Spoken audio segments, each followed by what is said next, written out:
Greetings, true believers, and welcome to another edition of the Reality TV RHAPpy Hour. My name is Jordan Parhar, and this week, I'm here to talk some Survivor Cambodia with you on RHAPasawebsite.com. Today, I'm joined by a great man. They call him the Tabulator. He does lots of things with numbers and keeping polls up and various other things. I mean, he really is a jack of all trades. I mean, you can find him over at post-show recaps talking about scripted TV shows. You can find him on Rob as a podcast talking about reality TV shows that get canceled. You can find him over at Reality TV RHAP-ups talking about international Big Brother shows, all sorts of stuff. He's a great guy. I love him very much. It's the great Curt Clark, ladies and gentlemen. Curt, how are you doing?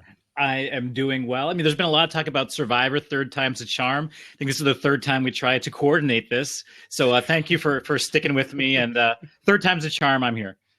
Yeah, no, absolutely, Curt. No worries. I mean, I totally get it. I mean, Saturday's kind of a tough day to figure it out, and also, I was keeping the faith. I knew. Well, first I thought, oh, well, I don't know, maybe maybe it'll be the second time, and like our Big Brother Second Chances with the Z podcast we did in the summer, and then that didn't work out. But third time's a charm. We figured it out. So I'm really happy that we got this going because I was waiting for you to come on the voicemails this season, and I didn't get my Curt Clark fix, so I had to get my tabulator in on my show. So there you go. So very excited to have Curt Clark here today. So we are live here on Blab for those of you who are listening in the audio archives. But those of you who are with us live, we can take your questions throughout the podcast. So if you want to leave a question, just go over in the chat, type in /Q, and type in your question after that. We will also be taking your video calls probably about 45 minutes to an hour into this thing. So definitely stick around, get a webcam, talk to us on air. We want to hear from you. So definitely do that, and looking forward to hearing what you guys have to say. Also, if you want to go over and you're watching this live, and if you want to tweet this out and let people know that you are watching this, just click the little tell a little bird button on your left there. I'm actually going to go do that right now myself. And that way we can spread the word about this podcast, hopefully get more people checking it out and watching it live. So really excited. I mean, this week's episode wasn't the most exhilarating episode of Survivor, but I feel like that's partially because we've had so many really, really good episodes to pull from the last few weeks. And this season has just been fantastic. So I'm really excited to get into this, Curt, and I'm sure you are too. Yeah, let's do it. This will be great. All right. So, top of the show, I think. And also one other thing too, make sure you also follow us on Twitter as well. Curt is at Curt Clark. I'm at Jordan Parhar, and you can tweet us some questions there if you would like. Now let's just jump right into it. Curt, yeah. Joey Amazing. He finally bites the bullet, and this is for the, I don't know if you saw the Survivor Facebook group this week or the page, but people were losing their minds. It was there was a lot of people that were very upset about Joe going home. Curt, were you a big Joe fan this season? I like Joe as a person, but I kind of like my Survivor players to have to rely on some strategic chops. And when he said back at the beginning of the merge that he was going to have to basically win out every single immunity challenge to make it to the end, it's like, that's not the sort of Survivor player that I actually necessarily want to see. I mean, he's definitely Joey Amazing. I think he'd be great to grab some beers with, but other than making, I guess the upside is that him winning immunity every time, everybody else had to play the game strategically. So I think that was the Joey upside. But yeah. I wasn't heartbroken that he was gone. Yeah, I think I'm with you. I think a lot of people probably listening to this are, and that's a really good point. I like that idea, that notion of him winning immunity every single time. It forces the other people to think incredibly strategically because they're always wondering, okay, like what's my next move? What do I have to do? And how do I react to this? That sort of thing. So yeah, having him in the game certainly makes it more interesting. And I think him being gone and removed, I think it might not be as exciting, but I think it's still going to be, it's down the stretch, but having that variable, that Joey Amazing, Joe Anglim in the game always made things interesting. And I think that it'll be fun to see what happens moving forward. But I wasn't too upset with him going home either. There was a lot of debate though, Curt, this week about whether Spencer and Jeremy made the right decision, because there's talk of this girls' alliance starting, all this sort of stuff. Hypothetically, if you are in their position, if you're Jeremy or you're Spencer right now, do you make that decision? Do you take the shot at Joe while you have it? I think that I would have had to, and I almost wish that, if I was in their position, it's like I'd want to go back in time and have Tasha not tell me about the Girls Alliance, because I think they were all fine and dandy to do that until they heard that news from Tasha, and I mean that's a separate topic on whether or not that was the right move for her, but I do think it was a move that they potentially had to make. We didn't see a lot of what Joe's plans were he to survive this tribal council. So it's a little bit hard to say whether or not he seemed to wholeheartedly throw in with Spencer and Jeremy, if that what his plan was going to be. But I do think that, fool me once and not vote Joe out last time, that's great. But, not vote Joe out for a second time, shame on you. So I think they had to take this move unless they were completely aligned with Joe, which they didn't seem to be. Yeah, I think that the logic behind the decision totally makes sense. I think hindsight will be 2020, and we'll see what happens next week and whatnot. But just based on the information we have, I agree with you. I think that's probably the move that I would have made too, because we saw it already. I mean, he's a guy who could go and win 4 more immunities down the stretch, and then all of a sudden we look at the end of the game and, oh wow, Joe Anglim is the winner of Survivor Cambodia. And there was a lot of talk too about, oh well, what if Joe just wins 10 immunities and he wins the season and people vote for him? And last week, Kaz was on the podcast and he was talking about how, well, I don't think Joe necessarily, if he does win all these immunities, I don't necessarily think he does win. I think, however, though, if Joe managed to not win those immunities and still somehow get to the end, I think that he could argue, hey, look, I wasn't immune at the end of this game. I still got to the end. I won all these immunities. I had a social game. I played strategically. How do you not vote for me? And I think that he wins 100% hands down in that case. No, Curt? Yeah, I think him losing made him more dangerous. Him losing and potentially advancing made him more dangerous, just like you said. I mean, I know on the Tyson cast, Tyson made the argument that you can't win that many challenges, make it to the end, and not vote for the guy. I don't necessarily know about that. I mean, there's something to be said about he never had to play the game because he could rely on some physical gifts he had that other people didn't have coming into the game. I mean, strategically, you have the chance over 39 days to level the playing field in terms of the moves you decide to make and who you decide to align with and the social choices you make. But there's certain physicality you can't level the playing field on. And I think if it was seen potentially, especially if the argument was made by other people in the finals, that this is what Joe was relying on, then I think Joe could have won all the challenges and still not won the game. But we'll never know. He's gone. We will never know, Curt. And I don't mean to draw upon the ire of the internet by smiling when I say that. But like I said, Joe seems like a really nice guy.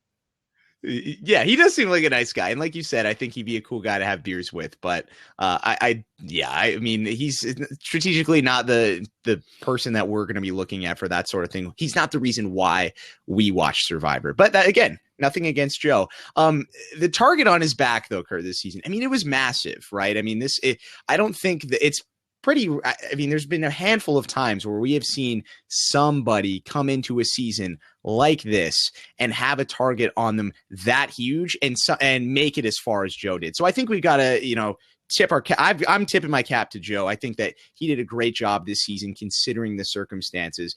In your opinion, Curt, how many people have had as big or a bigger target than Joe going into their Survivor season? Going into their Survivor season. Wow.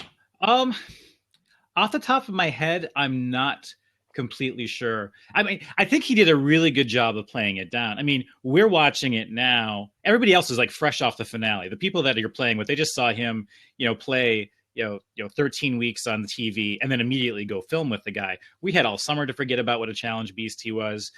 So, it may not be as fresh in our minds, but I think he seemed to do a really good job, at least with the tribe that he landed on. It's like he had a potentially big target. I think, the size of the target is a little bit dependent on the size of the gun as well. And right at the beginning, only Fishback was gunning for him. And I'm not carrying that metaphor any further, except for the fact that, Fishback seemed to be the only person who was actually gunning for him at the beginning. And I think that spoke well to how quickly he hit the social game out of the gates.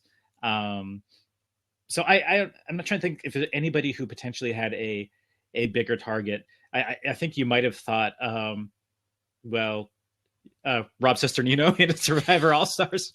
Yeah, I think that's a great Yeah, one. Just Rob and Survivor All Stars, I think, is a really good one. I think everybody was gunning for Rob. He was pretty fresh off of because Survivor Amazon, I think, it had recently aired, and then they filmed in that summer. So I think that was the season. I mean, Pearl Islands had aired. I think they had seen a little bit of it, but that's still fresh in people's minds. For me, another one too was, I guess, Russell going into Redemption Island. I think he had a huge target on his back. And Hatch probably too going into All Stars. But beyond that, I don't know, Curt. I think those might be, off the top of my head, I think those are the three big ones. yeah. Could you froze up? Yeah, could you sorry. repeat those for a second? Yeah, sorry. Russell. So I was going to say Russell in Survivor Redemption Island, Richard Hatch going into Survivor All Stars, and then Rob Cesternino going into Survivor All Stars. Right. And none of those I would say it's because they're challenge threats.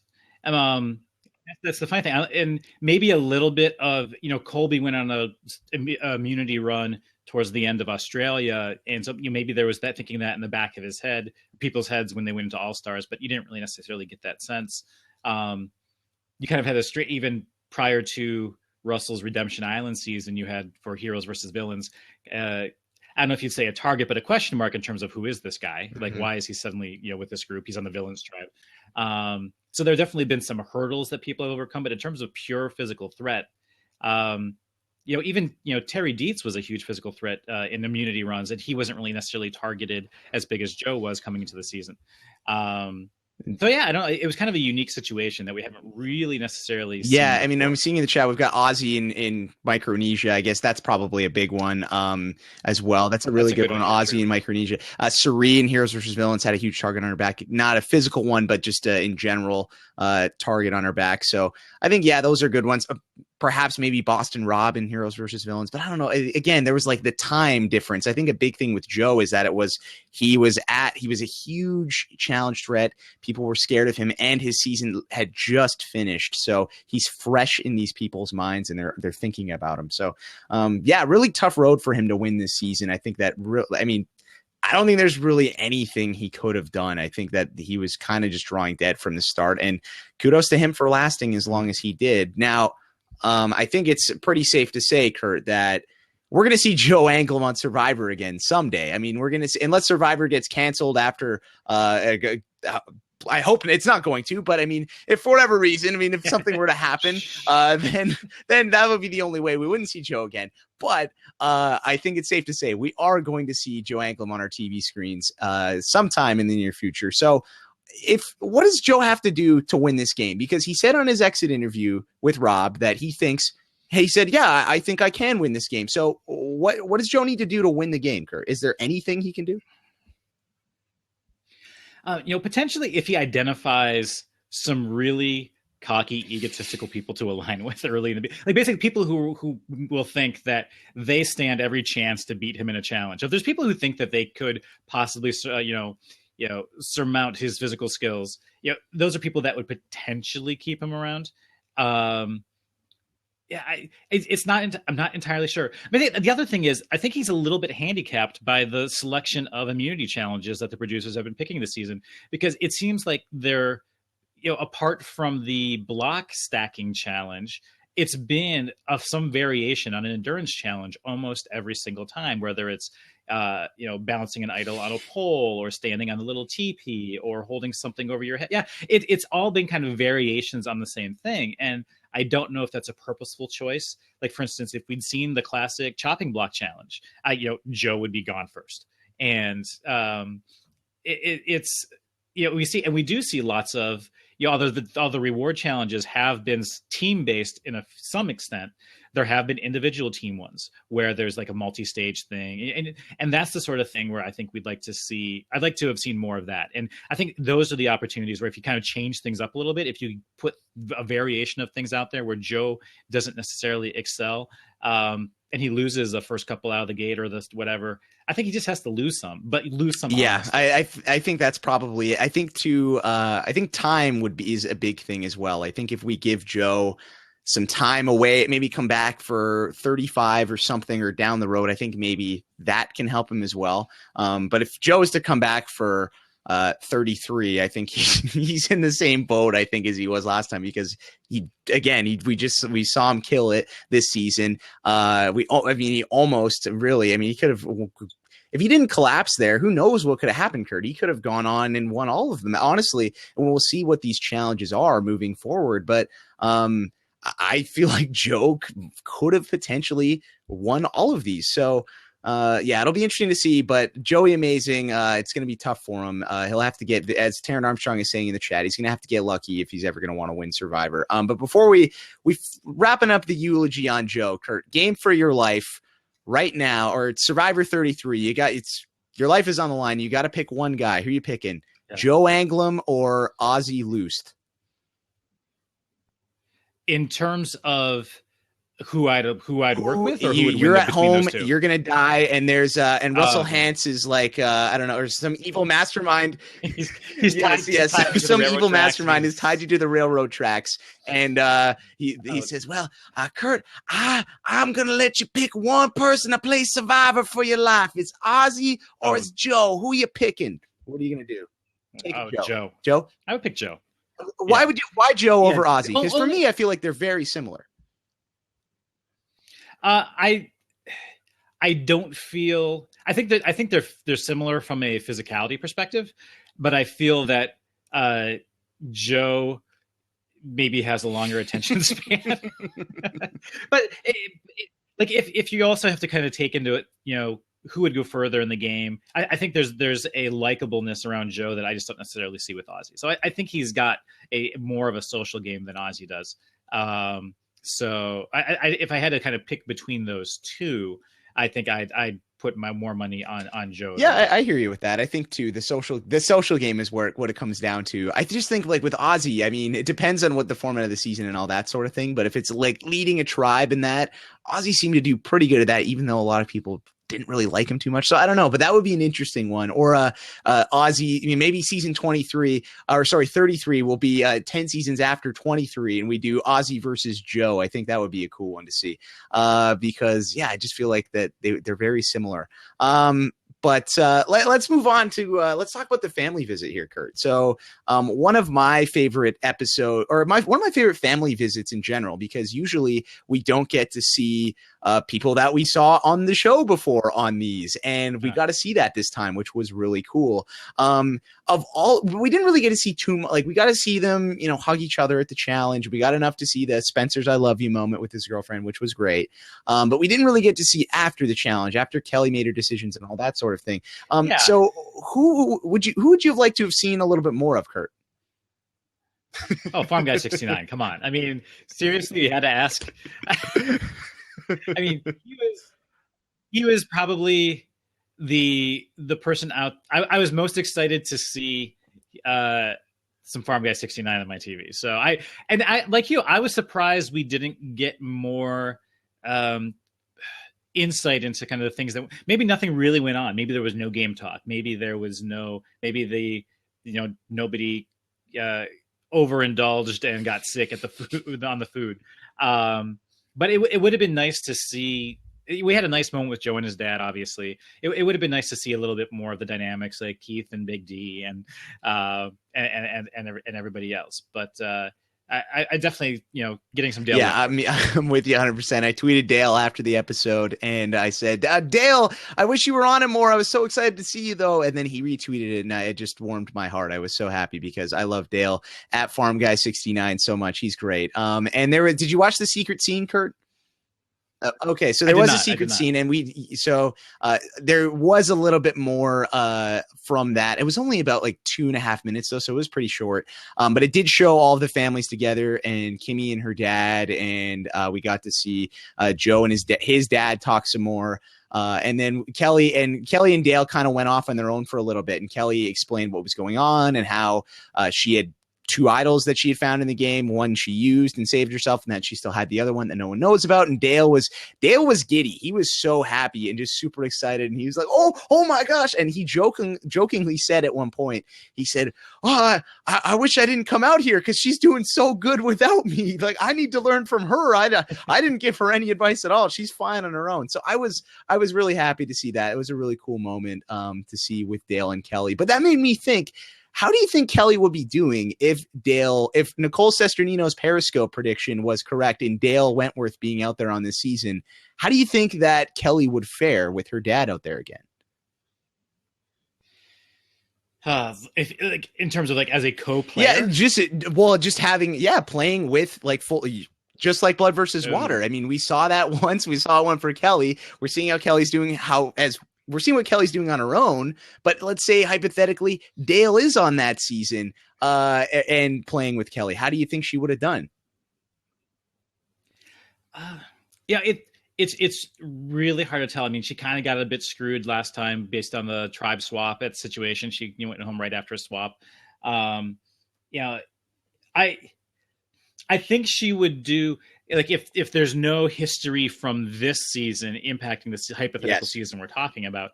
I think that if you basically kind of did Blood versus Water again with the two of them, I think that she would do. I think it was like a bit of a flaw, not a flaw in the data, but I think it was kind of an aberration, and that she probably would do better if she had a second chance with her dad. But I think it all depends. Like, is Dale still in the game? How long does Dale stay in the game? Who are they playing with? But I'd like to think that Kelly would do better if she had kind of had a second Blood versus Water. Yeah, I'm with you too. I just feel like I don't know, just Dale fighting with people and stuff like that. I don't know if that's so great for Kelly's game, but yeah, I think separately, I think that if, let's say hypothetically, if we put Dale in this season instead of Keith and pulled Keith out, and we just ran it as is from the beginning, people not realizing at least how strong Kelly is, I still think she would have done great. I just think that maybe the I don't know. Who knows? Just that Dale variable would have just been interesting. It might have held her back a little bit. In terms of one other thing I wanted to ask you, Curt. And I don't know if this is something that I'm genuinely curious about. Do fathers kiss their sons on the lips and make out like that as frequently as Joe and his dad was doing? Is that like a common thing? Because like my dad and I don't do that, and I was just wondering because like I was a little concerned. I thought, wait, is that normal? Is that a thing that actually goes on? I thought it might be one of those things where I didn't know if it was by accident. Like they both kind of like went in and they both thought they were going to go at one end. I don't know. It was, you know what? It was an interesting approach. But you know what? I'm not gonna begrudge the Anglim family for some. No, I thought it was actually it was a cool moment. I just thought like, whoa, wow, is that like that's a thing? I didn't realize because I mean I was a really young lad when the last time my dad kissed me on the lips, but but yeah, no, it was cool, but I was just genuinely curious about that. The decision by Kelly Wentworth to take everybody on the family visit other than Tasha, Jeremy, and Spencer. You like the move? Were you against the move? What do you think about her decision making there? I didn't. I think it made sense for her. I guess I kind of liked it. I didn't really know if there was a major move there that would have hurt her other than not bringing Abby. I think the one thing. Oh, and Curt is sorry, Curt, you froze up a little bit there. Do you want to repeat that? Oh, hold on. Am I frozen or is Curt frozen? Can people tell me in the chat? Curt is frozen. Thank you. Okay, so Curt is frozen. Curt, do you want to try that again? Sure. How about now? You're good now. Okay. You can hear you now. Yep. Go ahead. Yep. Sorry about that.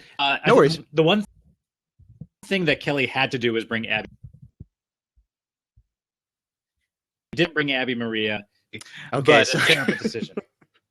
Okay, so Kurt's freezing up. So Kurt, if you want to, I'm gonna kick you out, and if you want to hop back in, that would be awesome, and then we'll try that again. Maybe refresh your page as well, Okay. and then we'll get back into it. So Kurt is a little bit frozen. We got Mitch Rich in the chat is saying hashtag defrosted.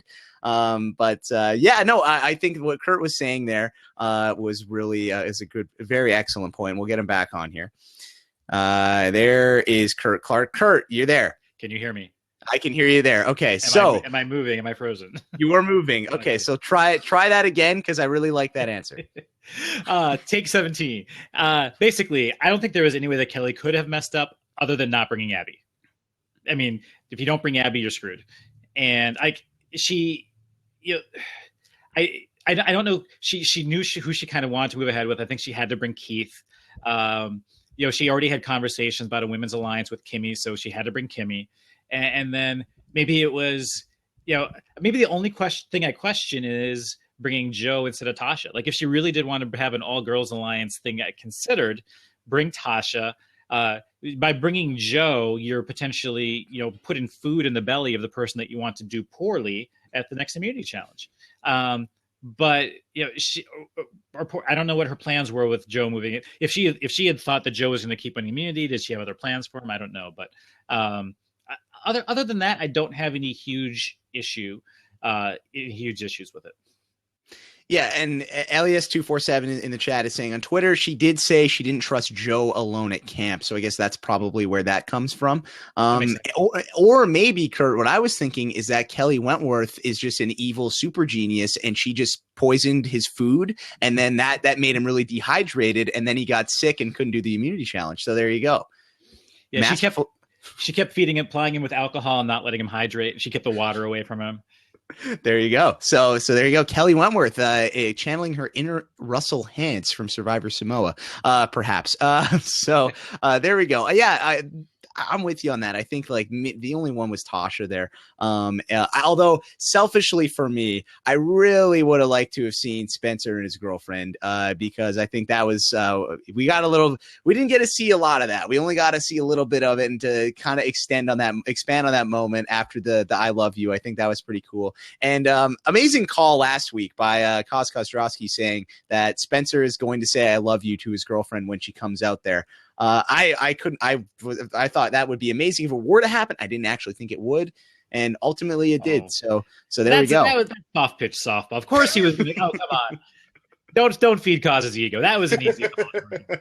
They set that up 5 episodes ago. Of course he's going to say it to her. Well, they got me. I thought it was good. So I was impressed. Okay. So beyond that, let's get into some strategy a little bit here before we get into questions. I mean, there wasn't too much strategy this week. Yeah. Again. We really have gotten spoiled. I mean, we've gotten to see, and not literally spoiled, but we've gotten to see so many good episodes in a row. We got that double boot episode. I mean, we got to see just a crazy merge and so many flip flops and various things going on, and it's just been really fun to watch. This one a little bit predictable, but understandable. We got to have that at some point during the season, but. Back to the beginning of the episode, Kurt. We saw Spencer going back to work with Tasha and Jeremy after teaming up with Wentworth and company to take out Steven. What do you think motivated Spencer to make this decision? I think the most interesting thing there is the final 3 deal and whether or not that's authentic. Because I think there's definitely no danger in reapproaching them and reassuring them that it was Steven that he had an issue with and not necessarily the two of them. I don't know. And you can leave it at that and say, I definitely want to work with you guys moving forward. And I can't remember who it was on the group, if it was Jeremy, Tasha, or Spencer that initially brought up the final 3 idea. But even, if it was Jeremy or Tasha, if Jeremy says, or if one of them had said that this is my final 3, Spencer has to agree to that. You can't say, let me think about that. That's pulling a penner. Can I get back to you on that one, Kurt? Yeah, exactly. I have a couple other offers to address first. But I think it made complete sense for him to go, especially, we had a sense for how much Jeremy trusted Spencer. If Spencer had that idea as well, he can't just completely walk away from that. It's patch up whatever cracks are there, form a good relationship with them. You never know. I mean, because you're at finals next week. You're at this coming week. We're at final 7. You want to just make sure that you can vote along with him for a week. And obviously, everybody kind of wants Joe out. He probably saw that short term. He had no danger in promising Jeremy and Tasha that he'd work with them. But there's a certain point where you're gonna, you do have to kind of choose which final direction you're going to go. But I thought it made sense for him to approach them. Yeah, I think that's fair. Let's so what now though? I mean, they're in a position where because it seems like, I mean, Spencer, I mean, if we're looking at it, if Spencer's approaching this as if, okay, I can play both sides or do this for one vote or whatever or whatnot, then yeah, I think that makes a lot of sense riding in the middle. But he's kind of now, with how that vote went out and now with this Girls Alliance thing, he's kind of pigeonholed into this. I feel like he doesn't really have anywhere to go. He's like looking around and it's he's got Jeremy and Tasha, and that's about it at this point. Am I crazy to think that? I don't know if he's necessarily pigeonholed. Like, if the Girls Alliance does become a thing, he definitely is kind of, screwed. But if he and Tasha and Jeremy and end up getting somebody else out next week, whether it's if Kelly doesn't play her idol, or they target Abby, or for some reason Kimmy, if somebody other than the 3 of them goes out, there's still, I think, room for Spencer to potentially even maneuver there. I'm surprised that Spencer would want to go to the final 3 with a Jeremy, or a Tasha. I think he'd be looking at potentially a Keith, a Kimmy, or an Abby, but he doesn't seem to have ties with them. So it's interesting. I think there's still room for him to maneuver down the road if the Final 4 Women's Alliance doesn't become a thing. Yeah, I think that's fair. I just think that the Final 4 Women's Alliance, I think with how things are being presented to us, I think there's a good likelihood that we could see that. At least that would make sense for if I was Kelly Wentworth or these other people. I think that might be the direction that I would probably try to go. And it's going to depend on a few variables, and we'll see what happens, Kimmy Kappenberg and whatnot. But yeah, I guess if that's how we're looking at it, then certainly. Now, Spencer and Jeremy, they are in this position though now, Spencer and Jeremy, where they are relying on Tasha. They have to say, okay, Tasha, we need you. We need to rope you in. So in order to rope them in and keep them away from this Girls Alliance, Curt, what do they need to do? What's your approach if you're one of those guys in that spot? I think the fact that they can't do anything. I mean, Tasha made the choice to come to them and tell them about this, to me, as a point of showing trust. Like, she could have just as easily not said anything, gotten the Joe vote out, and then told them the next week. And it's just, I think they need to take a look at the fact that Tasha chose to let them know at the time that she did, as a sign that she is solid with them. But the trickier thing is, okay, that's 3 of them. Can they bring Kimmy back to their side? If has Kimmy truly committed to this idea of a women's alliance? Can they bring in Keith? And there's a lot of talk about how close Keith and Kelly are. So maybe that's something that, can Tasha go to Kimmy and say, yeah, I know we've talked about an all women's alliance, but do you really think that Kelly is going to take out Keith? Look how close they are. I think it all depends on where they kind of get their 4th vote and where the writing is on the wall. If the girls, I mean, one good thing about this is that if the girls do try to take out Spencer or Jeremy, Tasha's probably going to know about it before Tribal Council and could very well tell them.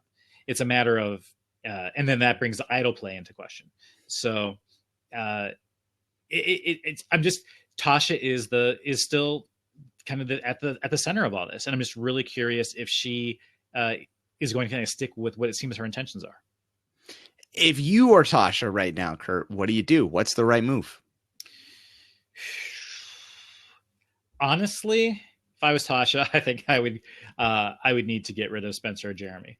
I really think that Tasha has a better chance of winning against the likes of Kimmy and Abby and Keith, maybe not Kelly. But I think that Tasha's worst chances of winning are with Spencer and Jeremy. It's just that she seems like, in both seasons we've seen her play, she seems like a loyalist. And I'm not sure she would go back on, especially Jeremy. Yeah, that's actually that's a really good point that you bring that up, because I was thinking in my head, like, that is probably the way I would go. But if we're just thinking about who Tasha is as a player of Survivor and what we have seen of her so far, she is a big time loyalist. She's a very loyal player, and she's never been really one to turn on her allies.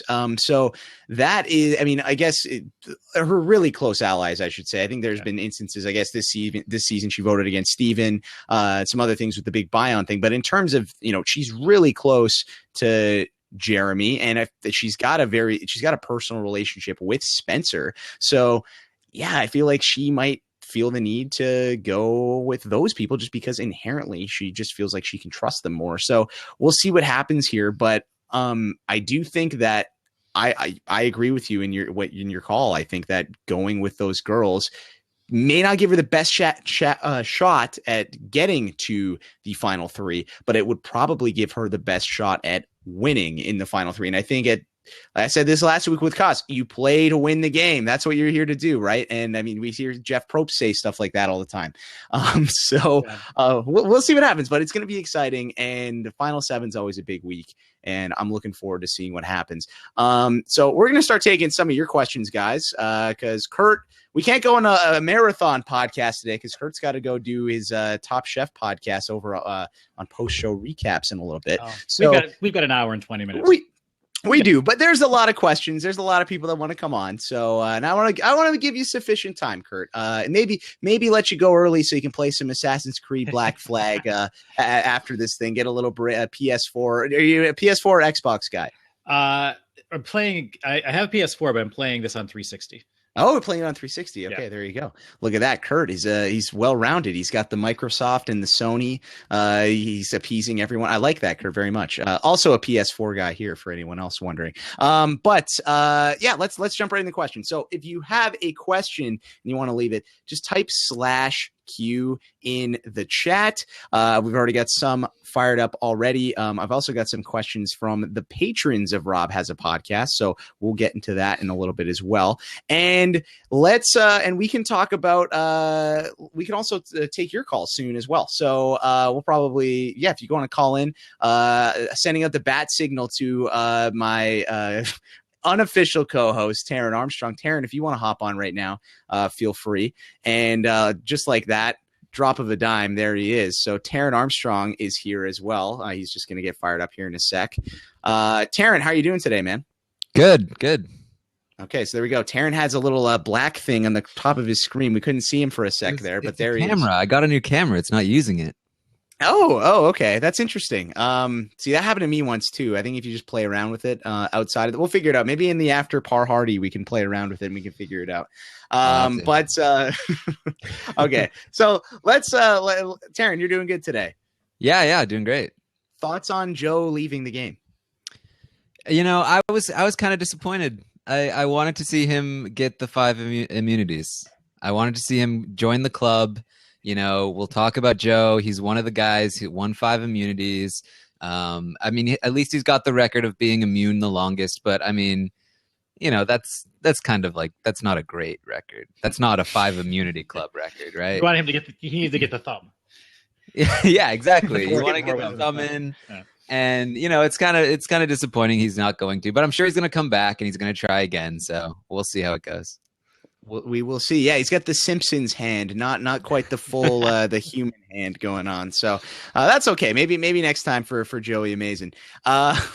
Let's hop into these questions here. I've got a couple from the patrons of Rob Has a Podcast. Here's one. This one's specifically for you, Curt. This one's from Edwin Johnson, and he says, "Is Keith the Curt Clark of Survivor? Keith was able to keep his poll up for quite some time, and as we all know, Curt drives a Toto." That's another thing. I was like, this is a great episode for me to appear on because it's about getting polls up, and that's what I do. You know what? I would be more than flattered to be compared to Keith Nail. So I can be the Keith Nail of getting polls up. There's been lots of talk on RHAPpy this season of the future, how Marty Piombo is the future Spencer and Jimmy T is the future Malcolm. I think, can we say that Keith Nail is the future Curt Clark? You know what? Sure, why not? I don't think I'm going to get anything better than that. So, How are you at carnivals? not that great to me. I was actually thinking about that today, not because I was like, "Am I Keith from another life?" But like in terms of like the carnival games, like if I have to be compared to a carnival game player, I'd rather be maybe compared to Reynolds in terms of just like, yeah, Curt and Reynolds, come on. But I'm not nearly Disney Prince enough, so I think I'll have to settle for Keith. There you go. Okay. Well, I think being compared to Keith Nail rather than the great Reynolds is a lot better, Curt. So there you go. But that's just my opinion. This is an interesting one. We got this one from Ariel Kalish Glassman, and she says, according to Joe's exit interview, Keith voted for Tasha only because Joe didn't have an opportunity to tell him he was switching his vote to Abby. Well, on the surface, this just looks like another shake my head Keith moment. He probably dodged a big Abby bullet because we all know how Abby reacts when you write down her name. So she says then by Tasha seeing her name, do you think that this alone may sway her to work with Jeremy and Spencer if she perceives her name was thrown out there as if she's on the bottom a la Sierra earlier in the season with the whole Savage thing? What do you guys think about that one? Taryn, let's throw that to you. I mean, I think Tasha's likely to work with Jeremy and Spencer anyway. It seems like that's kind of where she's leaning. I know Steven mentioned in his exit interviews that Tasha was fine with going to the end with Jeremy. So she doesn't seem like she wants to go against them anyway. And even if she did, is she going to connect Keith's vote to, Wentworth and Abby? I'm not sure. So I don't know if it'll have that much of an effect, but I think she's going to work with them anyway. Yeah, I was thinking if they need Keith's vote to move ahead, this actually might be something that gets her to go with the women. I mean, she may very well guess that the vote for her came from either Joe or Keith. That may actually make it less likely that she would work with Keith and more likely that she would go to the women because they need another vote. And, I don't know, again, is Kimmy salvageable? Can they pull Keith away from Kelly? But I was thinking that as well is not knowing that Joe didn't have time to tell Keith, which is great, by the way.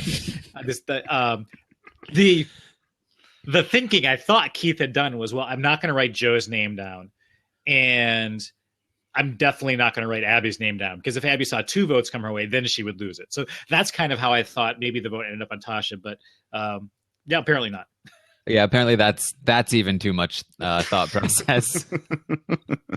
No, it was just simply did not have time to tell Keith to stick to the plan. So that's an interesting one, though. I think that this could have some ramifications. That one was really that kind of got me thinking, and I was like, yeah, that is interesting. And yeah, when I watched the episode, I had no idea what happened, but yeah, there you go. But interesting you bring up the Kimmy thing because I do think that Kimmy has not really been in a position where she has a lot of power in this game or anything like that, but I think that where she decides to swing next week could really change things. And that leads us into a question from Matt Ligori, and Matt Ligori says, is Kimmy going home next? Similarly to Monica's edit, Kimmy was shown maneuvering in the game this week. Monica was booted in the following episode with the whole women's alliance thing in the pre-merge. Is Kimmy going to follow in those same footsteps when Jeremy and Spencer realize Kimmy is leading the charge for a women's alliance to take them out? Well, I don't know if we know that for a fact yet, but hypothetically, if that's going to happen, do you think that this could lead to Kimmy's demise if she wants to make this girls thing a thing? I don't know. I'm not entirely sure. I mean, I think it would be more advantageous to take out either Wentworth or Abby to remove the possibility of a women's alliance than to take out somebody who has shown some loyalty to you. I think the bigger nail in Kimmy's coffin is that she did vocalize, and I believe it was to Tasha, that we can't let Jeremy get far in this game. We have to take him out at some point. That's, I think, a bigger issue separate from the women's alliance thing. And I don't know if that particular phrasing has made it back to Jeremy yet. But in terms of I think take out some of the other women to remove the possibilities of women's alliance rather than take out Kimmy, whose vote you need in the short term. Taryn, what do you think about that? And what do you think Kimmy's chances are of making it to the final 3 of this game?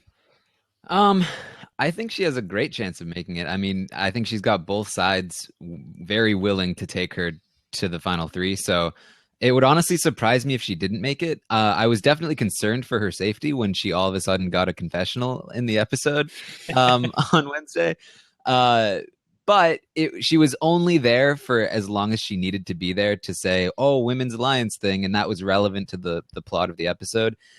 So I'm not sure they were necessarily setting her up for a fall like I thought they were.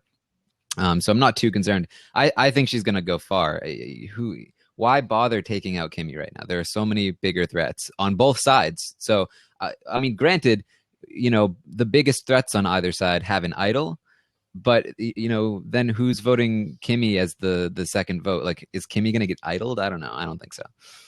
Well, I guess that's the one I think big possibility we could see. But yeah, I'm with you. I think that I think Kimmy is pretty much a lock for final 5, and I think that unless she gets idled out or something like that, or something wonky happens, she's sitting pretty. And that brings up another question. Look at all these segues I'm bringing in today. This one is from the great Coach's Beard, and he says, if Kelly and Jeremy both play idols, could a stray nail determine who goes home? I was actually just thinking this in terms of how Kimmy could go home. I was literally going to say, if Jeremy cancels out votes against him and Kelly Kelly cancels out votes against her, and Keith doesn't know what the plan is, and because Keith is honestly the only person I could see writing Kimmy's name down to get her out prior to like final 4. And so that's exactly what I think could possibly happen in terms of how Kimmy ends up going home. Is that a stray vote from Keith Nail ends up sending her home, and he doesn't realize what happened. Yeah, Keith should be targeting Kimmy and Abby because he's not going to win the game. But if they're out, he's at least going to make it to finals, and then he might get second, and that's some money, right? Yeah, I mean, then he's getting Big Brother Canada winning money. Exactly. He can say he's basically a Big Brother Canada winner. Yeah, I mean, the winner of Big Brother Canada, Keith Nail. There we go. I think that's a pretty cool honor. There you go. We have Jillian McLaughlin and John Party, Sarah Hanlon, Keith Nail. It's a pretty prestigious group. Yeah. There we go. And we've got a caller in. Here we go. This is John is calling in. So let's see what John's up to. The great John Rules is here. John, your internet's a little poor, so I don't have you on camera. Can you hear us? Yeah, I can hear you guys. How's it going, man? It's been good. It's good. Okay, so do you have a question for Curt, Taryn, and I? Yeah, I mean, did you guys watch The Amazing Race last night? I did not watch The Amazing Race last night, unfortunately. Curt, Taryn, did you guys? It's on my DVR right now. Yeah, I have not seen it yet. I'll probably watch it. Okay, right. So yeah, I just don't want to spoil the questions, but okay, so is that appreciate that? Thank you. Yeah, thank you, John, for doing that. So do you have another question that's not Amazing Race related? It's a little bit like Amazing Race, but what do you think of the backlash that Abby's been getting? Like, do we need to find a way to stop this thing that's been going on with the death threats and everything? I mean, it's the same thing that Justin and Diane has been getting because that's a root team. Yeah. Okay. So you're saying comparing. So on social media, the green team on The Amazing Race this season is getting lots of hate, and you're saying Abby is getting lots of hate as well. That's right. Okay. Yeah, I think that's certainly a thing, and I feel like I mean, I think it was really amplified this week because Joe was at the tail end of it, and I think that a lot of anybody who goes against Joe is going to get some backlash on social media. But then if you go out calling him what did you say? He's a moldy-haired clown? Moldy clown, get a haircut. Yes. Yeah, that's a little. That's really Joe, a moldy clown that needs a haircut. I mean, I don't know. I think Joe's a pretty swell-looking guy. I mean, I don't think he doesn't look like he's moldy. So I don't know. I do agree. Allie last year on the voicemail segment said that she thought that because Abby had used the one rotten apple spoils the entire bushel, and that was where the mold reference came in. That's actually what I thought as well. Okay. It's kind of a stretch. I just think it's unfortunate. There's nothing that can, I think, necessarily be done. I mean, and I say this with all due respect to Abby, but luckily it's Abby that's getting a lot of it because I think she can handle it. I mean, like I think about how Andy Herron treats the haters on Twitter, and it's like he just finds it amusing. And I think as long as I don't know, as long as you're going to have people who can hide behind the anonymity versus the seclusion of the internet, and just be not in the same room as a person, you're going to have things like this. It's unfortunate, and I don't think it should be. I don't condone it, but it's something. Yeah. But like Abby, did you saw her Periscope? She's like, she apologized, but she said it's part of the game, Yeah, that's all she can do. Yeah, and it totally is part of the game. And I think we heard in Joe's exit interview that him and Abby had been going at it for a little bit, and that's probably where some of that came from. But yeah, it's part of the game. And at the end, it's a game. She's got to do what's best for her game. And I mean, Abby is not the one you'd think of to make always make strategically sound decisions. But I think this time getting rid of Joe, I don't think it hurts Abby's game at all, because I think that frankly, it helps her game, because Joe is saying, hey, let's get rid of Abby. So it's good for her game. And yeah, it's just unfortunate that that's how people react on social media. But it's 2015, almost 2016. That's kind of the age we live in. Yeah, I wonder how it's going to be if it was back in 2000, like how the reaction will be. Yeah, I don't know, but I just feel like the internet just is filled with lots of vitriolic people, and that just tends to happen, unfortunately. But it is what it is, and like Curt said, I think that Abby, if anyone can handle it, I think Abby Maria she'll be just fine. So, but John, thanks for the question, man. All right, go Bolts. Go Bolts. Go. No, John. It's go Habs. Go Habs. Go. That's what you got to get that right, man. It's the Montreal Canadiens, not the Tampa Bay Lightning. Okay, here's the great. Tyler Kakuno, at Survivor Tyler, is here, coming to us live from his grandma's house in Cloverdale. Tyler, how you doing? Oh, I'm doing good. How about you guys? Good. Yeah, I think we're all doing well. Yeah. Good to hear. Yeah. I thought let's ask a question and just get right into it. Yeah, let's get into it. What's your question, man? Well, since it's like Final 7 and the game's almost over, like all three of you can answer. Is there anyone in this game, or who is it that you just don't want to win? Like, this could really tamper the season, like if this person wins. Or if it's multiple people, say multiple people. And why am I not surprised that Tyler Kakuno comes in with a negative question that he wants us to bash people? Yeah, I'm not surprised at all. That's not like him. For me personally, I mean, I want somebody to win this game where I feel like I'm happy with them playing a good, solid game. And just based on it right now, I feel like if Keith was to win the game, or if Abby Maria was to win the game, I would be a little bit upset. Kimmy probably too, and nothing against them, great people, but this is such a great season. I want a really good winner at the end of this thing, and I don't feel like those three would be really good winners based on what we've seen so far. Taryn, do you have anybody that comes to mind?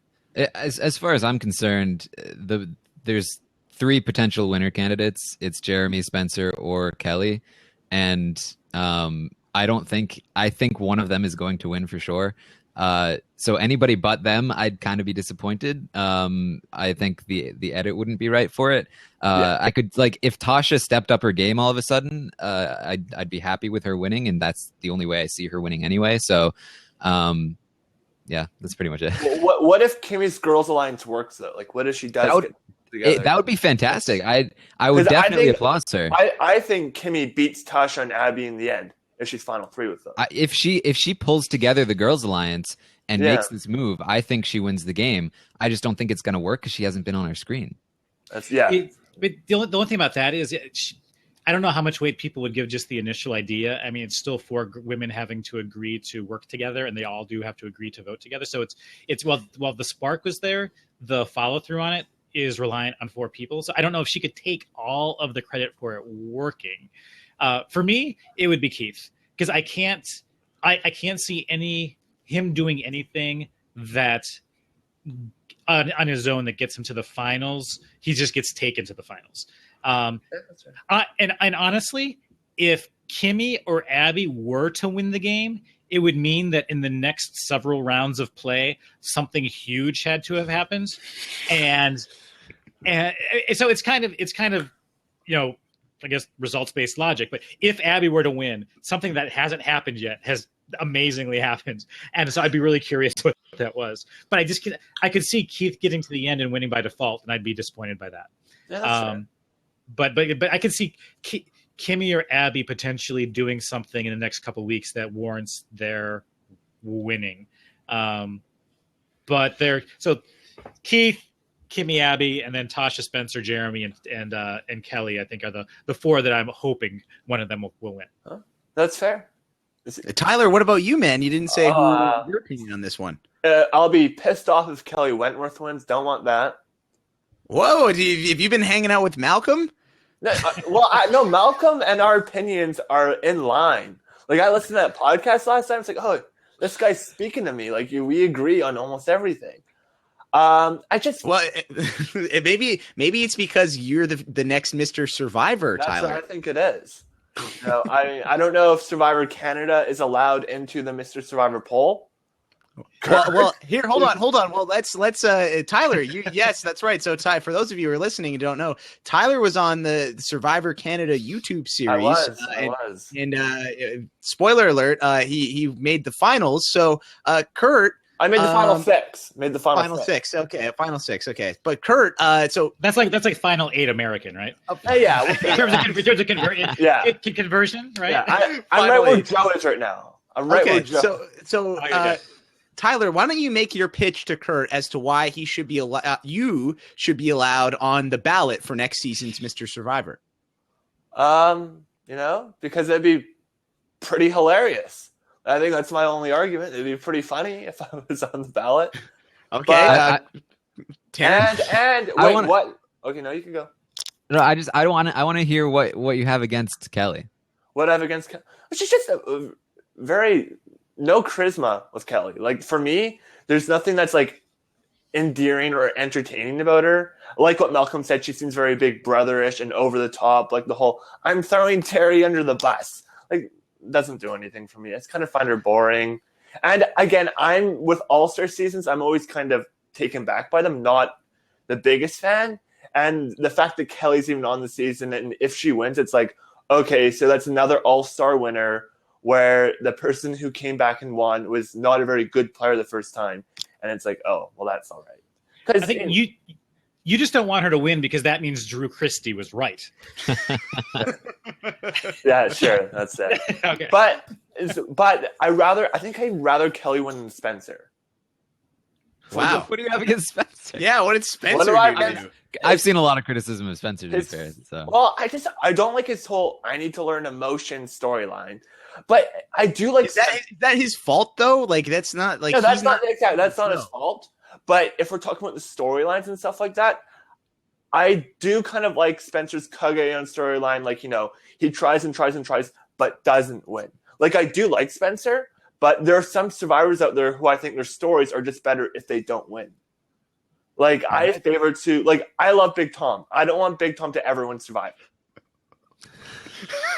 So basically, Spencer's Big Tom, is what you're saying. Yeah, Spencer is Big Tom, and Tyler Kakuno is Malcolm Freeberg. Tyler Kakuno. Hold on, Curt, go ahead. It sounds like you have more of an affinity and liking to the stories that come out of Survivor than necessarily the end outcome of any given game.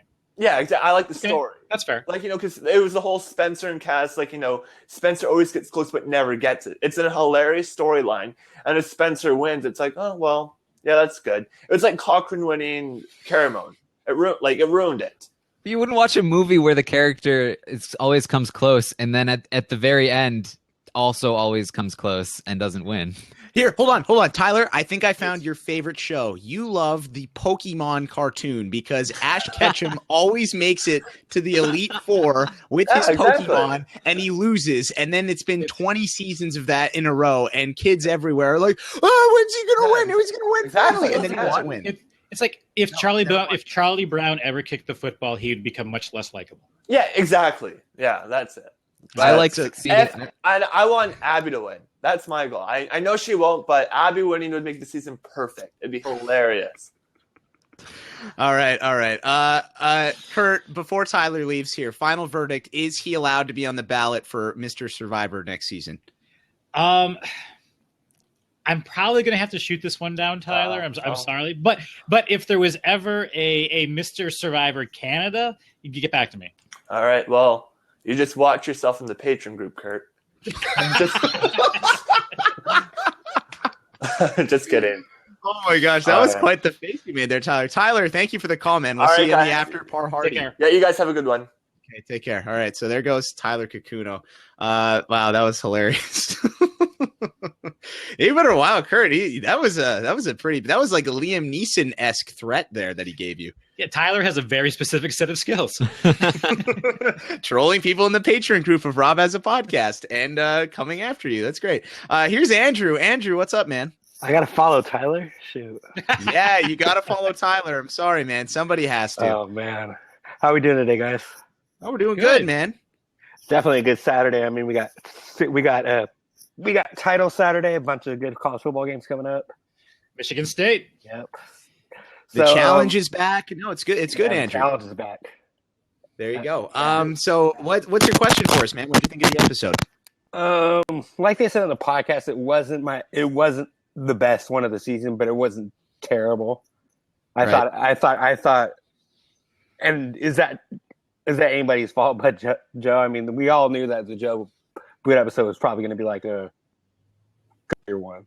Right. Mm. Yeah, they can't all be blindsides. Yeah. No, unfortunately. So my question is, down to final 7. I mean, we haven't seen. I mean, we don't know who the definite number 1 seed is of winning this thing, right? No, I don't think so. And I mean, again, I think the season's so good. Yeah, I think so. I think that like what Karen was saying earlier is there's probably 3 or 4 front runners depending on how you're looking at it. But yeah, certainly the number 1 seed each week seems to be switching week to week. My number 1 seed is still Jeremy. Still Jeremy. I mean, the last 2 seasons. I mean, we all knew that if Mike made it to the end, he was going to win. Right. And I think at this point, more than likely. Yeah. Yeah, we all knew more than likely that Natalie, once she got John Mish out, she was going to win.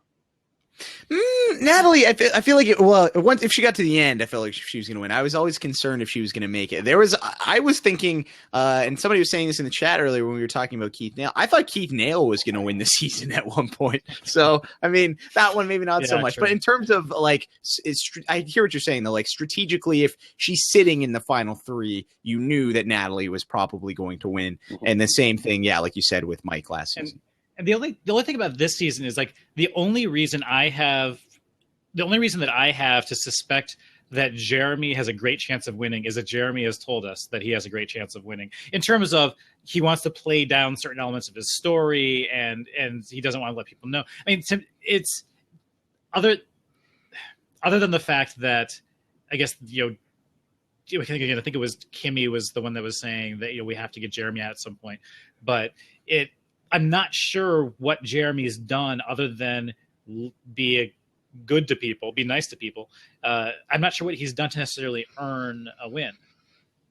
Yeah, it's kind of hard to say because, I mean, he hasn't won individual immunity yet, but he's gotten 2 idols. So yeah, we've seen a lot of that's true. He had some idol play. Yeah, we haven't seen a lot of like active strategic moves from him apart from the very beginning when he sets himself up. And I think it's strange because I think he's been succeeding because of how he set himself up and the relationships he has. And I feel like they're having trouble showing that in the show. Mm-hmm. That's a good point. I think for me, and then I got one more question. I think that the most satisfying winner would be either Wentworth or Spencer. Interesting. Okay. And why not Jeremy? I want Jeremy to win. Jeremy's one of my favorites. He was, I did a fantasy draft with a couple of my friends, just like you did, Jordan. And Jeremy was the number 1 pick. So, I mean, I wouldn't mind seeing Jeremy win. But as far as the edit goes, I thought we had a winner's edit from Spencer Wednesday night. Being like, going up to Jeremy and Tasha and being like, oh, this is the final 3? Yeah, Spencer did have a really good night last night. Yeah, he did. The only thing that makes me think he has less of a chance than Jeremy is that they haven't been as consistent with showing Spencer throughout the entire season, but he definitely picked up a lot last night. So I think he definitely has I think he's number 2 for sure. And not to mention his girlfriend is gorgeous. I just got to put that out there. Andrew had to get that in there. One last question, Andrew. You said. Oh, now it totally slipped my mind. Oh no! No, I think I'm good. You're good. Okay. I'm just saying. Looking forward to next week, Boss and Rob on the podcast. Rob has a podcast. Yeah, it's gonna be great. I'm super pumped too. Yeah, that was. I remember the first time Boston Rob was on RHAP. That was like one of my most exciting moments in my life. Now I got it. You got it. Okay, there we go. If you were Jeremy and Spencer, what would your pitch be to try to convince Keith to come over to your guys' side? Oh, it'd be very difficult to convince Keith. Keith is a tough one. I mean, I don't know. Taryn, what would you do? I think what you have to do is say, hey, listen, Tasha told us that there was a girls' alliance. There's 3 of them. You know they're going to take you out before the final 3. You come with me and Jeremy and Spencer, and we'll take you to the end. It'll be the 3 guys. We won't have any incentive to turn on each other because we're all big targets. I think but I don't know how well he's going to respond to rational logic. I think it's going to come down to who has a better relationship with him. And I don't know who that is because we haven't really seen. He'll be like, well, this is the first time I've heard of it. Kurt, what do you think? I think, you have to use the women's alliance as leverage.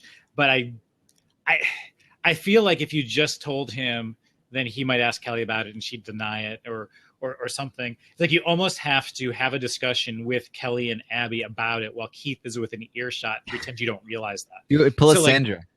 Yeah, exactly. So or have Keith wait in some spy shack and talk about it there. But you need Keith to overhear Kelly talking about the women's alliance in order for him to realize this is a thing, and then to be approached.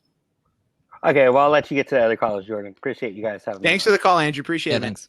All right, take care. So there's Andrew, and now there's a huge debate going on in the chat right now. Who people want for Mr. Survivor. So we'll get into this maybe some Mr. Survivor discussion in a little bit. But here's Eric again with his son Kieran. Right, we'll see. Hi. He was in the pre-show. Hey guys, what's up? Say hi. Hi. Hey Kieran. Wait, Hey Eric, how's it going, man? Oh, Kieran. And for those of you watching this, say hi to Kurt. So this is Hi, Kurt. And that's Taryn. Hi there. Hi, Karen. And there's Jordan again. Say hi, Jordan. Hi, Jordan. Hey Kieran. I have a question for you guys. Yeah, what's up, Eric? My final 3 thought, and this is something. It would be Spencer, Abby, and Wentworth. And here's why. Ooh, okay. Because those 3 were on that original Takeo tribe. And you know how few Takeos were left after, coming into this merge. There were 9 of them. And then another one, Abby does have a story, and so does Tasha, if they can get rid of each other. Because Abby and Tasha were on that Angkor tribe, basically, nothing, and they had to go through. And Abby has been surviving all these tribal counselors. So I just think that they actually do kind of have a story. I mean, maybe it's not as good and it maybe doesn't have as many guns on their resume. Okay, fine. You can look at him. He's cuter than I am. It's a resume than the other ones do. But I think that, they do have a story there to kind of get into the... You hit your head, didn't you?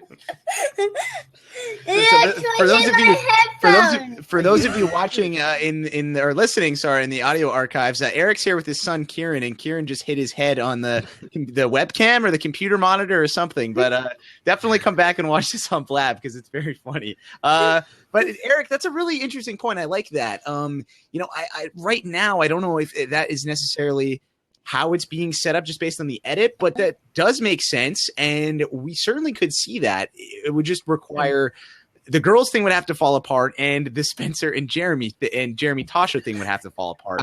I could very easily see that happening if Spencer flipped over to the girls. Spencer working with Wentworth quite a bit. And they were also originally part of the castle. Oh, I did it again. I did it again. My headphone hit this again. The cast kind of let Spencer vote, with the others because she realized she didn't have enough, but they're still part of that kind of group. So I don't know. It's just something thrown out there. Yeah, no, it's definitely an interesting point of discussion. Kurt, what do you think about that idea, that final 3? the only thing is I don't know if it makes sense for all three to want that. Like, I think that, for instance, I'm not going to talk about Abby's mindset, but I think, you think that Kelly and Spencer would potentially be thinking that if it was, for instance, if it was just Kelly and Abby and Keith, I think then you could kind of paint a story of we were kind of part of that original group that was down in numbers. That's a story that can help me get votes, but I don't want Spencer to also be able to benefit from that same story. So I'm wondering, and Keith has had protection this entire time. He's been part of a strong alliance, so he just kind of ended up here. So I think it would be an interesting story. I think it would potentially not be in all three people's best interest to have a final three from that original group. Yeah, I think the only way that happens is if Spencer flips to the girls and then goes on an immunity run, and they can't take him out before final three. Yeah, and I think getting some songs here from let's say Kieran. goodbye. Say goodbye.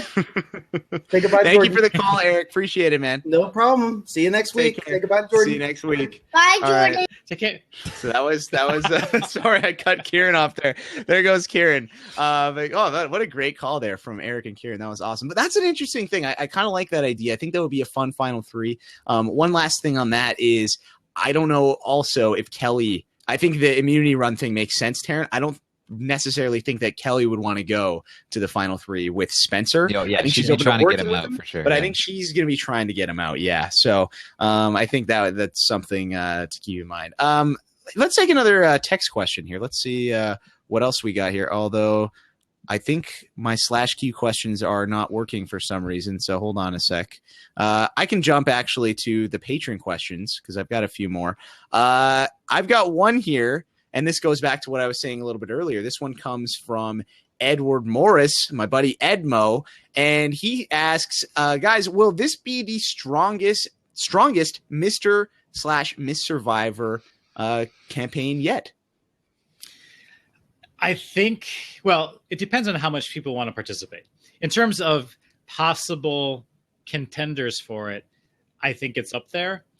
I actually shot Rob a note earlier. I can't remember if it was yesterday or the day before, because he had mentioned, potentially looking at a different way to structure it. The thing that I'm facing as the tabulator is how to make sure we get enough spotlight on Worlds Apart, because it's going up against an all-star season that's been really great. That's going to have recency bias. You have returning players. Between the recency bias and the returning players, there's going to be a lot of focus on that. So I'm trying to figure out, do you have like a quota of top 2 or 3 from each season, and then in order to get to the finals? I don't know how that's going to necessarily work out, but I think it is going to be a very strong field. Dude. And I saw in the chat, John Rules asked, is Spencer disqualified? And no, he's not disqualified. Well, do we have a way of do you know what the interest is? Because I think I've seen Spencer said he might drop out because he's the reigning Mr. Survivor. Spencer told me he has no interest in campaigning for this. My response to him was, this wasn't for him. This is for the fans. And so he doesn't have to participate. He can decline. He can decline to participate once he's voted in, a la Tony, who then changed his mind. But I'd say we're not removing anybody from the initial rounds of voting. I think once we kind of get to the rounds of debates and to the final vote, people can choose not to participate if they don't want to. But we're not removing anybody's name from the initial round. Yeah, because I like people like Spencer and Steven, they probably feel like we don't have anything to prove, They're probably like, if we go and then we lose the vote, that's kind of embarrassing. But if we decline because, we'll just get too many votes, then people will just assume we would have won. That's what I would be thinking. Yeah, no, I think that's a really interesting point. I'm trying to think, there's a lot of really good people. Like, we're talking, if Steven, let's say even Steven and Spencer don't really even try, they're still going to get a ton of votes. Then there's Jeremy. I don't know if Jeremy's down, but if he's down, Jeremy will. Joe, Rodney, Mike, Max Dawson, Varner. Yeah. A huge amount of people. So I think there's a lot. And then on the women's side, Kelly Wentworth again. Cass. Tasha. I mean, we could have Kelly Wentworth and Tasha in the finals again. That would be interesting. And Jordan's running out of steam. No, I'll be completely honest. I think the Mr. Survivor field is a bit stronger than the Miss Survivor field this year. Just at top of my head, who comes to mind? I think it was a lot more balanced last year, which is why I kind of want to make sure we don't forget some of Mama C and some of the other characters from last spring. Shireen. Yeah, exactly. Yeah, exactly. Oh, wait, she was on this season too. Yeah, so there you go. Get Shireen. Did she get 2 spots on the ballot? No. I thought about that. If we end up doing some sort of quota from each season, does that mean Joe and Shireen each appear twice? I was like, still votes from themselves. Yeah, and I think I turned my computer off and drank a beer at that point. There we go. And here's Fuggy Booten. Right. Fuggy's back on the line. Fuggy, how you doing, man? Yeah, pretty good. Having a good day. Good. What do you think of this beautiful week's episode? day out. If you're in Ontario or in the northeast, like, it is phenomenal outside. I was outside for a couple hours today. It's like 9 degrees and sunny in December. It's amazing. Wow, and that's 9 degrees Celsius for our Celsius, friends in the South. So that's well, relatively 48 warm. degrees Fahrenheit Yeah, to the translation. I just have to take the context of what you're saying. That probably means decent weather. Okay. Yeah. What, you're in Texas, aren't you, Taryn? No, I'm in Boston. Oh, Boston. Oh, okay. Well, whatever. Yeah, I just looked it up. It's 49, so you were pretty close. Yeah, There we go. There we go. 42 here. I know my conversion. Come on. Listen, I wanted to call in and just highlight the Survivor historians that just came out. Okay. The email that Jay Fisher reads, who it's up on the Facebook group, and my light is coming through the window. That's not There good. we go. Yeah, some a little bit. Yeah, I'm going to have to go with that angle. Anyway, so Mary Lanza got some very reliable source close to production talking about exactly what the background is on Survivor Cook Islands, and listening to that, I had to listen back to it twice because it will make you look at that season in a completely different light.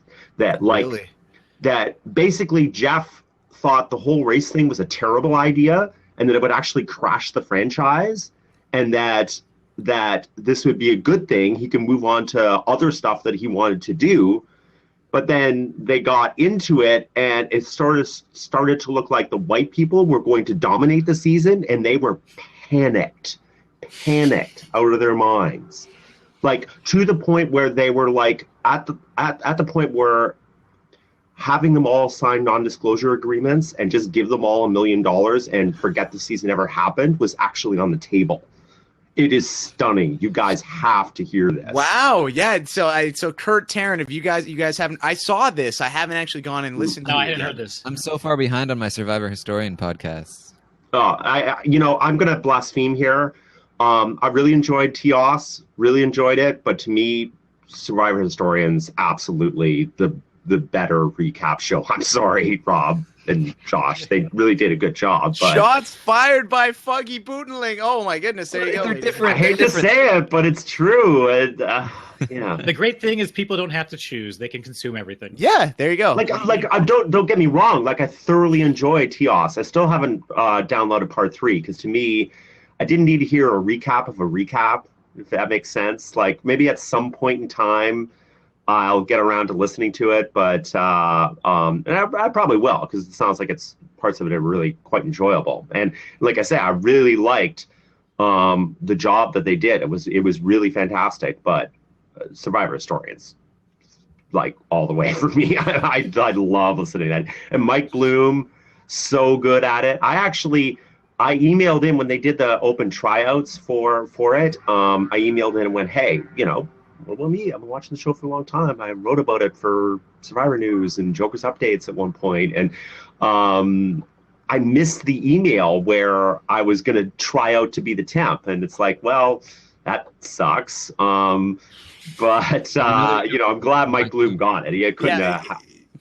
Yeah, I think the way you got to look at it, Fuggy, is like that sucks for you because it could have been you, but you gave the world Mike Bloom. So that's I mean, you sacrificed yourself for Mike Bloom. That's how I look at my Big Brother game is I sacrificed myself to give the world Godfrey Manguiza. So it was all worth it. It was all worth it in the end. There you go. Thanks for the call, Fuggy. I definitely am going to go check that out, though. You have to hear this. Like I listened to it and I would just stop for a second. Okay, I gotta rewind this and listen to it again before I listen to the rest of the podcast. It was just mind blowing. So anyway, yeah, take care, guys. I'll be watching. Right. Yeah, you have a good one, man. So there's right. Fuggy Mutant. Yeah, that's an interesting. That's really interesting. I did see that. But the $1 million being like non-disclosure agreements and $1 million for each of them. I mean, wow, could you imagine what would Cowboy do with $1 million, Curt?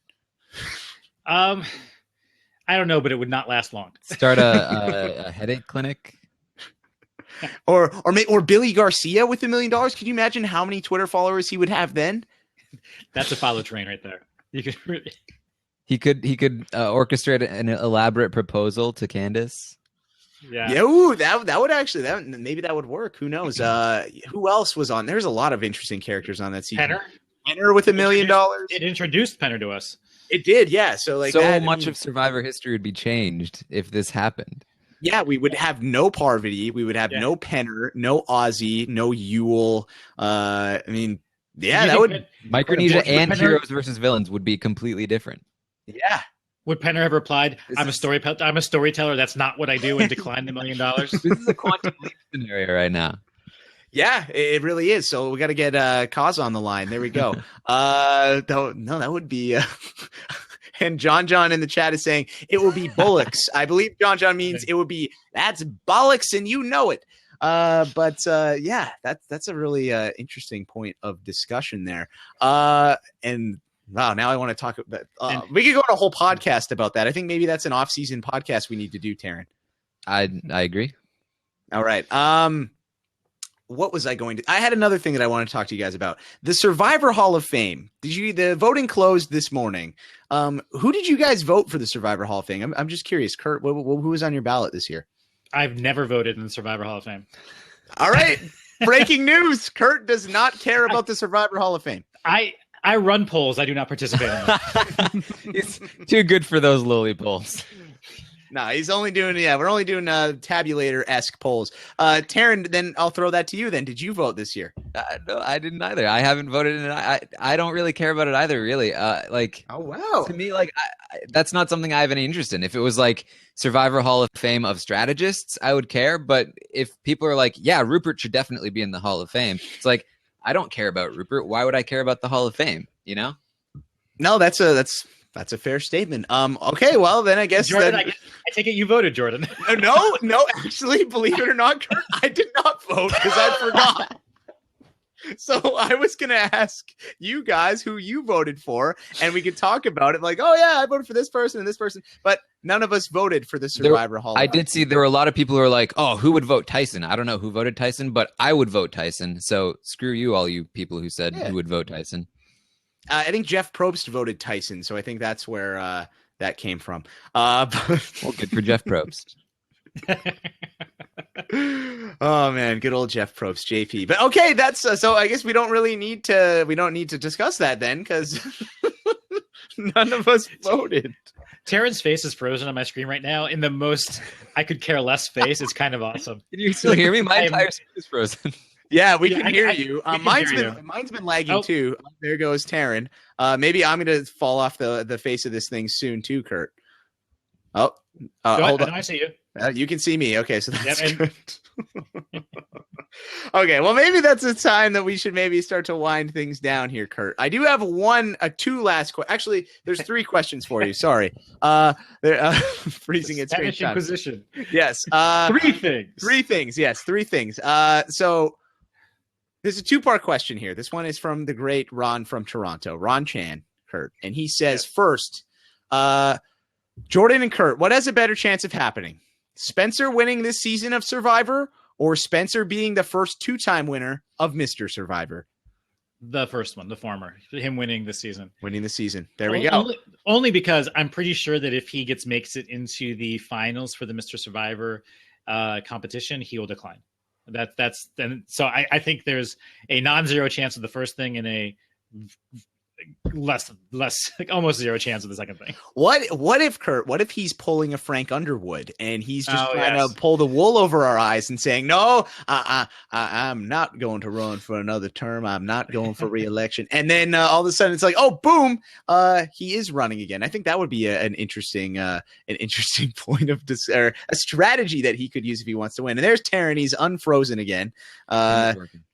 Okay, and his new camera's working, so there we go.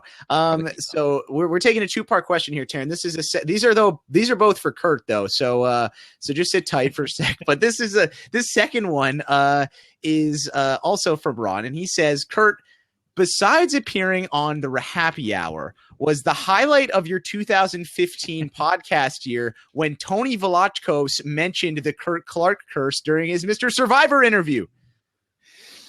He was coached in some way. He has no idea what he's talking. If he had any idea what he was talking about, then maybe. No. Here's the thing. Who is coaching Tony? Because Tony was far removed from the whole thing. Like, I have no idea who coached him to say that. Like if you ask him, well, what is that Clark curse you just mentioned? Oh, I don't know. The highlight was, I'd say, having to take the brunt of Keisha Gate for Big Brother Second Chances when you and I and why we did not cast Keisha. I think that was the highlight, which also featured Jordan Parhar. There we go. So I remember we got a lot of, and it was funny at the time. Like, a lot of backlash over that, and I hadn't really done a lot of podcasts yet in my career that were recorded. Most of them were in the BB house. But we got a lot of backlash over Keisha. I didn't realize there were so many hardcore Keisha. It was a glaring omission. So there we go. You're not helping. Taryn's not helping our cause.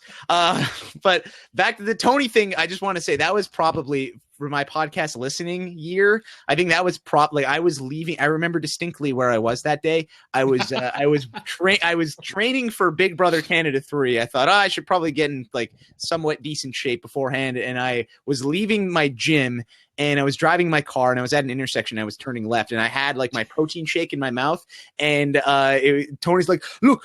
I could have this the Curt Clark curse. I'm going to have to be like Curt Clark." And then I just like spit out my drink. I was laughing so hard. I thought it was so funny. I mean, that was just amazing by Tony. But yeah, who knows who coached him on that? But it was quite hilarious. Okay, and then last question, Curt, before we get out of here today.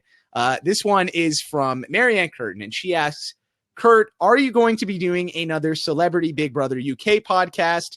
I think it starts up in January. I personally don't know when it does start up. So just the thoughts on when your reality TV RHAP-ups career will reignite.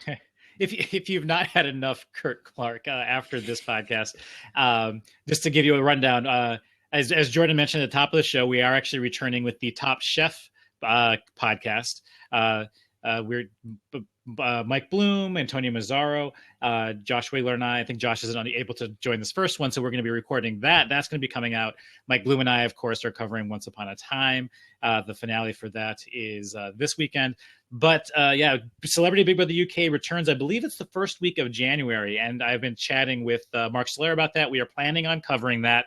If rumors are to be believed, we have a Vanilla Ice Hulk Hogan combo in the Big Brother UK house in January. Wow. But they rumors for the cast are always all over the place, so we'll see if that is to be believed or not. But usually there's like one person who's an American in the house that I recognize. In this case, it might be two. So so cross your fingers for Big Brother for Mark what's Vanilla Ice's real name? Is it like Mark Van Winkle or something? It's something Van Winkle. It's a very strange name. Rob Van Winkle. Yeah.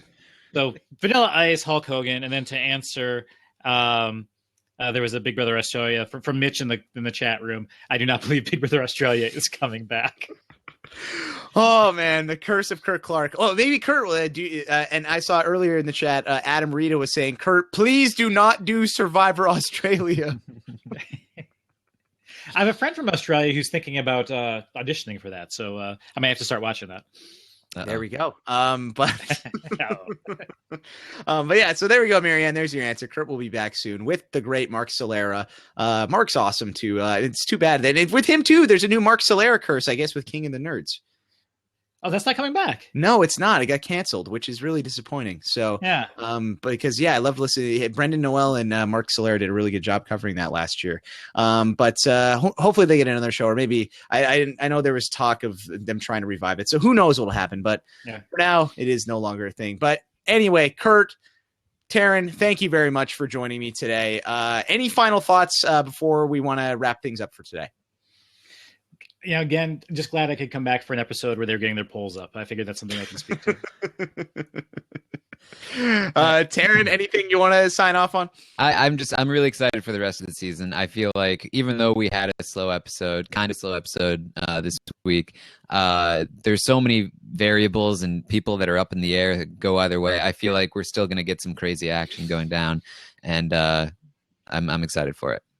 Yeah, we needed a breather. It's fine. We can't have breakneck pace the entire time. This was a good catch your breath, gear up for the final weeks. Yeah, I'm with you guys. I think this is now we can race to the finish. We're heading into the third act of this season, and it's going to be big and exciting. And it's big, it's beautiful, and you are going to love it, as Jeff Probst would say. But it's going to be great. I'm very excited. You can follow Curt Clark on Twitter. He's at Curt Clark. Check out all the things he's doing. Yeah, post-show recaps. Rob has a podcast and Reality TV RHAP-ups. There's plenty of things going on there with Curt. And you can follow Taryn as well. I'm sure you already are, though. He's at Armstrong Taryn, and you can catch all of his hot takes on Survivor, Big Brother when it comes back, various other things. So definitely give those guys a follow if you're not already. I'm at Jordan Parhar. If you want to support the show, subscribe via iTunes or through whatever podcatcher you have. But the quick link that I give out always is robhasawebsite.com/RHAPpy. That's happy hour with an R at the front. Or if you want to get this podcast, the Top Chef podcast that Curt's doing, all of the challenge recap podcasts that Ali Lasher, who was on the voicemails this week, and Brian Cohen do, you can subscribe to Reality TV RHAP-ups on iTunes as well. That's robhasawebsite.com/RHAP-ups. That's RHAPUPS. And also follow us on YouTube. Subscribe. Reality TV RHAP-ups on YouTube. Next week, I will be back with a guest live on Saturday on Blab. Have not locked down the guest yet, so who knows? We'll see what happens, but it should be a fun one. We'll figure it out. It's going to be previewing the preview show before the finale, so it should be very fun. I'm excited to do that one, and I've got some time off of school for a little bit, so you might be seeing some more Happy Hour podcasts randomly within your podcast feed. So be on the lookout for that. We'll see. I think we'll get the old Big Brother live feed correspondence gang together shortly to do another rankings thing. So I'll chat with Taryn and Alex Kidwell and Brent Walgamont offline about that. Hashtag for the episode today, guys. We saw a few. I saw there was hashtag Poke Parhar because they made the Pokemon reference. I don't know if there's any other ones you guys can think of off the top of your head or someone in the chat. I do like Poke Parhar. Yeah, let's go with that. Poke Parhar. Okay, so we're going hashtag Poke Parhar for today. I don't know if it's helping you get dates, but I like it. Yeah, probably not. But you know what? Not pronounced that way, at least. No. Yeah, that's okay. No, yeah, that's the thing is people who just see it on Twitter are gonna be like, "Oh, it's Poke Parhar." They're not gonna realize. They're not gonna. We won't have the accent aigu on the E. Yeah, we won't have that. Did you say accent aigu? I did say accent aigu. Yes, I did take French Canadian. class. I'm Canadian. I do know my accent aigu, my accent grave. Yes, my français comme ci comme ça, but I try my best. So anyway, thank you guys, all of you watching us live. We will be here, Taryn and I, to do the after Parhardy. So stick around if you want to check that out. We'll be here for a little bit, taking your questions. So looking forward to seeing you there. We'll see you next week on the podcast. So thank you very much, guys. For Curt Clark and Taryn Armstrong, I'm Jordan Parhar. Hashtag Poke Parhar. We'll talk to you soon. Take care. Peace out. Peace.